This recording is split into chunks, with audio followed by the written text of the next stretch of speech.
ପୂଜାର୍ଚ୍ଚନା ପରେ ଦାୟିତ୍ୱ ସମ୍ଭାଳିବେ ନୀତିନ ନବୀନ।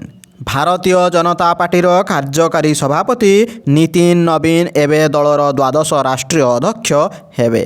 ଏହି ପଦ ଗ୍ରହଣ କରିବା ପୂର୍ବରୁ ସେ ଅନେକ ମନ୍ଦିର ପରିଦର୍ଶନ କରିଛନ୍ତି।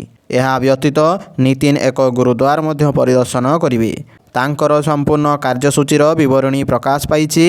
ନୀତିନ ନବୀନ ଆଜି ସକାଳ 8ଟାରେ ପ୍ରଥମେ ଝଣ୍ଡେଲାନାନ ମନ୍ଦିରରେ ପୂଜା କରିଛନ୍ତି। ଗୁରୁତ୍ୱପୂର୍ଣ୍ଣ କଥା ହେଉଛି ସେ ଦଳର ସବୁଠାରୁ ଯୁବ ଜାତୀୟ ସଭାପତି ବା ରାଷ୍ଟ୍ରୀୟ ଅଧ୍ୟକ୍ଷ। ନୀତିନ ନବୀନ 45 ବର୍ଷ ବୟସରେ ଭାଜପା ରାଷ୍ଟ୍ରୀୟ ଅଧ୍ୟକ୍ଷ ପଦ ଗ୍ରହଣ କରିବେ। ପୂର୍ବରୁ ଅମିତ ଶାହ 49 ବର୍ଷ ବୟସରେ ଦଳର ରାଷ୍ଟ୍ରୀୟ ଅଧ୍ୟକ୍ଷ ହୋଇଥିଲେ। ନୀତିନ ନବୀନ ଆଜି ଏହି ପଦ ଗ୍ରହଣ କରିବେ। ସେ ପ୍ରଥମେ ଝଣ୍ଡେଲାନାନ ମନ୍ଦିର ପରିଦର୍ଶନ କରି ସେ ମନ୍ଦିର ମାର୍ଗରେ ଥିବା ବାଲ୍ମୀକି ମନ୍ଦିରରେ ପ୍ରାର୍ଥନା କରିବେ। ନୀତିନ କନ୍ନଟ ପ୍ଲେସ୍ର ହନୁମାନ ମନ୍ଦିର ମଧ୍ୟ ଦର୍ଶନ କରିଛନ୍ତି। ସେ ସକାଳ ପ୍ରାୟ 9:30ରେ ବଙ୍ଗଳା ସାହେବ ଗୁରୁଦ୍ୱାରରେ ପହଞ୍ଚିବେ। ସୂଚନାଯୋଗ୍ୟ ଦଳର ପ୍ରଥମ ସଭାପତି ପୂର୍ବତନ ପ୍ରଧାନମନ୍ତ୍ରୀ ଅଟଳ ବିହାରୀ ବାଜପେୟୀ ଥିଲେ।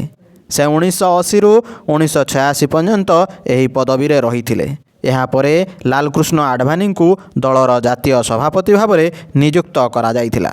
ସେ 1986ରୁ 1990, 1993ରୁ 1998 ଏବଂ 2004ରୁ 2005 ପର୍ଯ୍ୟନ୍ତ କାର୍ଯ୍ୟ କରିଥିଲେ।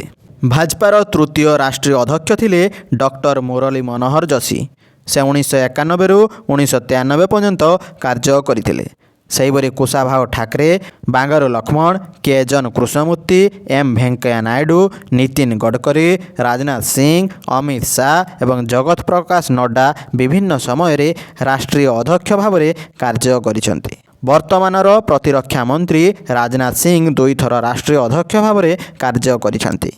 ସେ 2005ରୁ 2009 ଏବଂ 2013ରୁ 2014 ପର୍ଯ୍ୟନ୍ତ କାର୍ଯ୍ୟ କରିଥିଲେ। କେନ୍ଦ୍ର ସ୍ୱରାଷ୍ଟ୍ର ମନ୍ତ୍ରୀ ଅମିତ ଶାହ ମଧ୍ୟ 2014ରୁ 2017 ଏବଂ 2017ରୁ 2020 ପର୍ଯ୍ୟନ୍ତ 2 ଥର ରାଷ୍ଟ୍ରୀୟ ଅଧ୍ୟକ୍ଷ ଭାବରେ କାର୍ଯ୍ୟ କରିଛନ୍ତି।